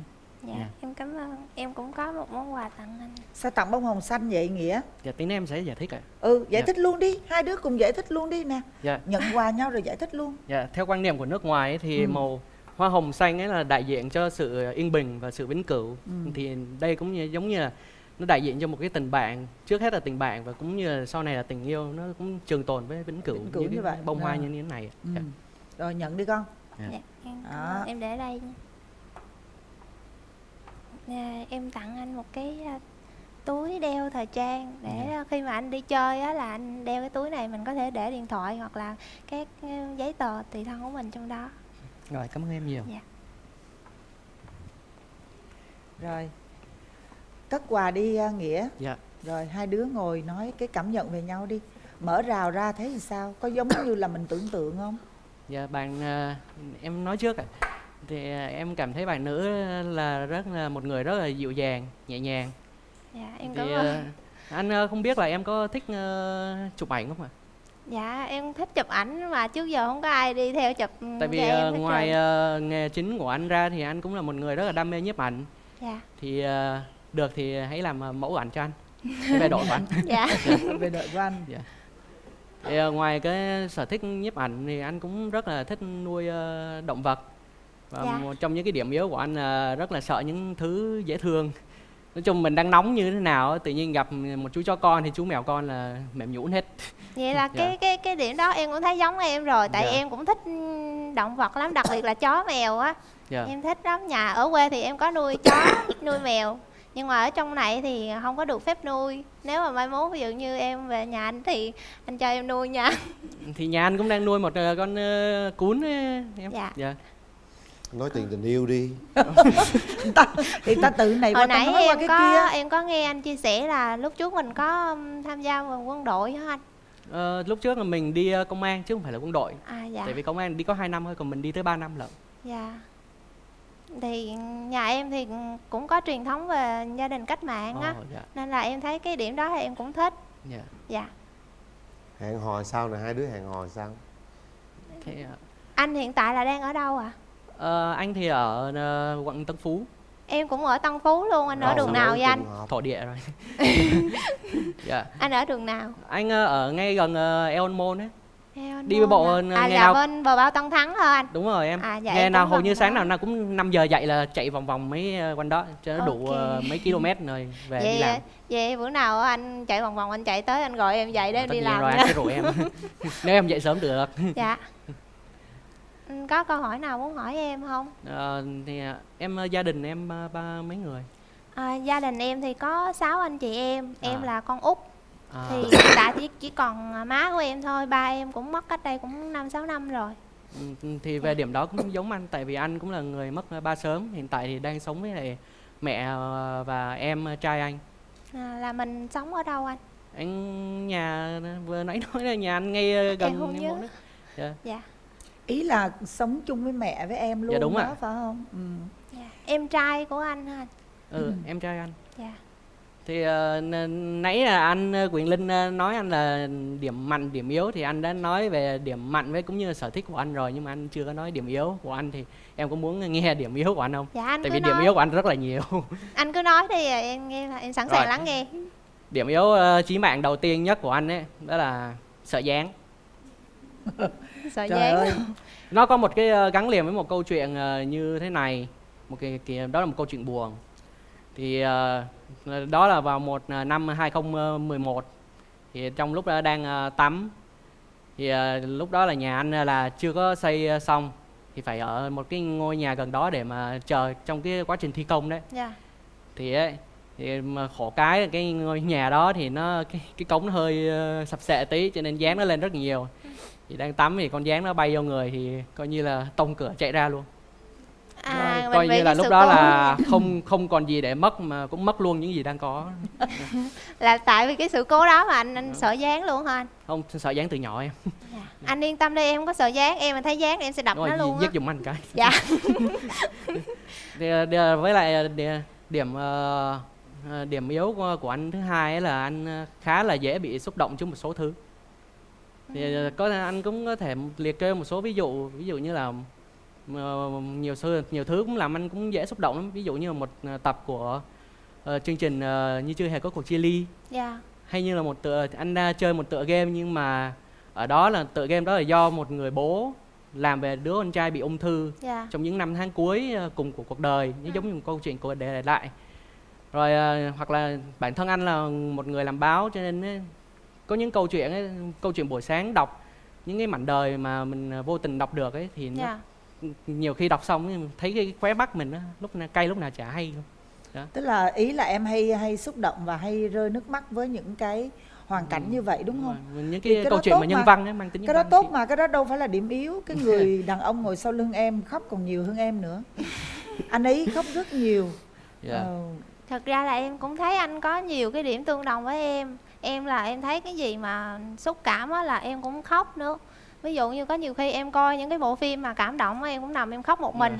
Hồi nhỏ là cái đó là tức là em khóc mà em sợ người ta nói là ủa cái chuyện đó đâu có gì đâu mà mình lại khóc, nhưng mà em không hiểu sao tự nhiên cái nước mắt em nó khóc nó chảy vậy đó. Bây giờ nghe hai đứa nói anh muốn khóc luôn rồi. Nhưng mà em cứ yên tâm là do là đã có quá trình công tác trong quân ngũ rồi, cho nên những thứ nào đó mà nó đe dọa em là anh sẽ bảo vệ hết, em cứ yên tâm. Thì đó thì em ngon á, em viết dáng giùm nó đi. Em vượt cái đó lên em không trên. làm được. Trời ơi. Đàn ông bảo vệ phụ nữ Không, mà con cái dáng này, không bảo cái vệ này được. nó có gọi là một cái sự bù trừ á chú. Giống như là anh sợ dáng thì con không sợ dáng, con sẽ đập dáng giùm anh. Trời ơi. Thôi được rồi. Dạ. Bây giờ nè, hai đứa bàn thôi, thí dụ như tiến tới hôn nhân thì mình ở đâu, mình phát triển kinh tế thì sao, rồi quan điểm về con trai con gái thế nào ha, rồi tiền bạc ai giữ. Với em thì em rất đơn giản thôi. Hầu như là những người bạn mà quen em từ trước đến giờ thì đều là biết là em đi làm là có bao nhiêu là đưa cho nhà hết. Nhiều khi là tháng anh cũng chi tiêu rất là không phải nói là tiết kiệm hay tằn tiện gì, nhưng mà anh thấy chi tiêu khoảng 400-500 nghìn là đủ rồi. Anh không cần điều gì khác. Tại vì anh là không cờ bạc không có, rượu chè cũng không, gái gú lại càng không nữa, thuốc lá cũng không luôn. Cho nên mình đỡ được mấy cái đó nên nó không có tốn kém bao nhiêu. Thì có mỗi cái là tiền đầu tư vô mấy ảnh này nọ thì nó hơi, một bộ môn đó thì nó hơi tốn kém tí. Dạ. Cho nên mong nếu em sau này em thấy thì cũng mong em thông cảm một phần. Dạ. Tiền nó còn Cái tốn này hơn mấy thì cái kia anh con. yên tâm đi, em nghĩ là em quản lý tài chính tốt á. Dạ. Nhưng mà không có đến mức gọi là tính toán quá đâu. Em ví dụ như mỗi người đều có một cái khoản chi riêng thì em sẽ cho anh một cái khoản nào đó, rồi anh có chi cái gì thì anh cứ nói với em, chứ em không có quá chi ly về cái vấn đề tài chính. Anh cũng đồng ý, tại vì có những vấn đề gì ấy thì mình nên là có sự đồng thuận từ cả hai phía thì nó sẽ hay hơn. Rồi con cái sao? Quan điểm con trai con gái sanh mấy đứa này kia? Con em thì rất là thích có con gái, cho nên nhưng mà thôi trời kêu ai nấy dạ thì con trai con gái cũng được. Dạ, em cũng nghĩ là con cái là do cái duyên ông trời cho mình sao thì mình nhận như vậy thôi. Mấy đứa? Anh thích mấy đứa? Dạ thì tùy vào hoàn cảnh lúc đó. Dạ. Thường thì em thích con gái rượu, con gái độc nhất thì cưng cho nó dễ. Cưng. Dạ. Dạ. Dạ. Không Dạ. nên hai đứa, chứ một đứa nó buồn á. Nó Dạ. phải có chị em nó chơi với nhau. Anh cũng muốn hỏi thêm em một cái nữa thì ngoài cái vụ chuyện mà chụp ảnh này nọ ấy, thì Dạ. em có thích đi du lịch không? Dạ thích. Tại vì anh hiện tại anh làm ở công việc này, anh cũng hay được đi đây đi đó. Dạ. Và kể từ hồi mà anh có được cái chiếc máy ảnh đầu tiên của mình đến giờ là anh cũng xác định là sau này anh cũng muốn làm một travel blogger du lịch, để mà đi có thể phóng tầm mắt ra ngoài thế giới và học hỏi những điều mới và kể lại những câu chuyện đó cho chia sẻ cho tất cả mọi người. Thì em có muốn tham gia với anh vào điều đó không, nếu sau này anh làm? Nếu mà anh rủ em thì em sẵn sàng tham gia thôi, không có gì ngại hết. Hay quá. Rồi bây giờ nào, Nghĩa đứng lên ha, em tới nắm tay bạn gái đứng lên hát tặng bạn gái một bài hát nào đó tình cảm coi. Nắm tay bạn gái. Dạ thôi em cứ ngồi đi. Không nắm tay cho người ta trao nhau cảm xúc nữa. Ngoài cái chuyện ta nói chuyện mình còn trao nhau cảm xúc nữa. Đứng lên đi em gái. Dạ. Nắm tay vô, nắm hai tay hai bên. Đúng rồi đó, nhìn thẳng vào mắt nhau. Đó lúc thì này là... đây là một cái bài hát mà một người em gái của anh đã đi bây giờ đi nước ngoài rồi, thì dạy lại cho anh, nói sau này là hãy hát cho người mà anh yêu. Thì bây giờ mong là cũng sau này là người em gái đó là cũng coi chương trình này và cũng thấy anh hát cái bài này thì cũng nhớ lại kỷ niệm năm xưa. Dạ. Thì đây là một bài hát tiếng Anh. Thì, bài có tựa đề là More Than Words. Này thì ý nghĩa của nó là tình yêu thì cần hơn những lời nói. Và hãy hành động nhiều hơn, chứ đừng nói quá nhiều. Anh xin hát. Anh hát thì em nghe nè. Saying I love you is not the words I want to hear from you. It's not that I want you not to say. Lại liền đi con, mình không có được. chưa Để. Em gái còn đang hát. Mình đáp lại liền con. Chắc con ngồi ghế con hát. Cũng được em. Con muốn đứng muốn ngồi gì tùy con, làm sao con thoải mái nhất để con show up được mình nè. Em hát cho anh một đoạn của bài Biển Tình. Rồi, ok. Dạ, cũng như Dạ. tặng cho tất cả mọi người ở đây và tất cả quý vị khán giả luôn. Nằm nghe sóng vô từng lớp xa, bò chan theo từng làn gió đưa, một vầng trăng sáng như tình yêu chúng ta, vượt ngàn hải lý cũng không xa. Em hát như đó thôi. Giọng em lên cao không nổi. Rồi. Bây giờ mình đã hết thời gian rồi ha. Chúng ta bắt đầu để tay vào nút bấm đi các bạn. Nãy giờ mình đã trao đổi với nhau, trao nhau những cái cảm xúc ban đầu, trao nhau ánh mắt, trao nhau những cái lời nói và được nghe ý kiến từ hai bên gia đình rồi. Bây giờ mình nhắm mắt lại, chúng ta có 30 giây để cảm nhận, tổng hợp tất cả những gì nãy giờ, xem thật sự đây có phải là một nửa mảnh ghép của mình hay không, đây có phải là một nửa mảnh ghép mà mình đang hướng tới hay không, và kiểm tra lại mình có loạn nhịp từ trái tim không, tim mình đập thế nào. Nếu đúng có những điều đó, chúng ta đừng ngại ngùng bấm nút ngay. Còn nếu không, hãy nhường nút bấm nó cho nhiều người khác. Mà đã bấm nút, chúng ta phải có trách nhiệm với nút bấm của mình. Chuẩn bị 1 2 3. Hết thời gian. Trời, nó bấm đều dễ sợ luôn. Bấm vặt hai cái luôn, Bấm ghê đều thiệt, luôn đỏ đó. cùng một lúc luôn. Rồi. Chính thức các bạn đã hẹn hò với nhau, hãy nắm tay nhau đi. Đó, hai cái nắm tay đầu tiên luôn á. Bây giờ á, là chúng ta hãy nói gì với người nhà của bạn gái, hứa gì đó ha. Em xin hứa với mấy chị là bạn Không, thực ra là mình nói với bố mẹ của em ở quê. Mẹ ở quê kìa, mẹ đang xem truyền hình đó. Em con cũng gặp Trâm ở đây là một cái duyên, thì khi mà mình đã quyết định cả hai cùng bấm nút rồi thì em cũng hy vọng, con cũng hy vọng là sẽ cho Trâm không phải khổ đau gì hết, sẽ bảo vệ Trâm trước mọi thứ. Ngoại trừ có con gián. Dạ, tôi ngoại trừ gián. Chắc em nghĩ có thêm gì nữa. Bây giờ Trâm nói với ba mẹ của bạn đi, là con sẽ bảo vệ ảnh khỏi những cái con gián chích tiệt. Ví dụ vậy, con nói đi con. Dạ, con cũng xin nói với lại mẹ của anh là ví dụ như anh có sợ gián thì con sẽ đứng ra con đập gián để bảo vệ anh, nhưng mà bù lại là anh bảo vệ con khỏi mọi giông tố của cuộc đời ngoài kia. Trời, hay quá. Con cũng hy vọng là hai đứa tụi con sẽ đi xa hơn và tiến tới hôn nhân lâu dài. Rồi giờ có rủ anh về đám cưới anh trai luôn không? Nếu mà anh sẵn sàng thì chút nữa anh chở em về luôn nha. Trời ơi, ngon. Vậy là vô rồi đó. Vô chở về đám cưới xong ra mắt luôn. Đậm đà luôn. Đúng rồi. Thôi bây giờ không. Cái hôm đầu tiên nhớ cái hôm đầu tiên. Em xin phép là hôn tay thôi ạ. Không, cái này cái vấn đề ở đây là mình sống và làm việc theo pháp luật, theo hiến pháp và pháp luật. Ở đâu nó cũng có cái luật lệ của nơi đó, cho nên rằng phép vua thua lệ làng nhé. Nào, 2, 3 nào.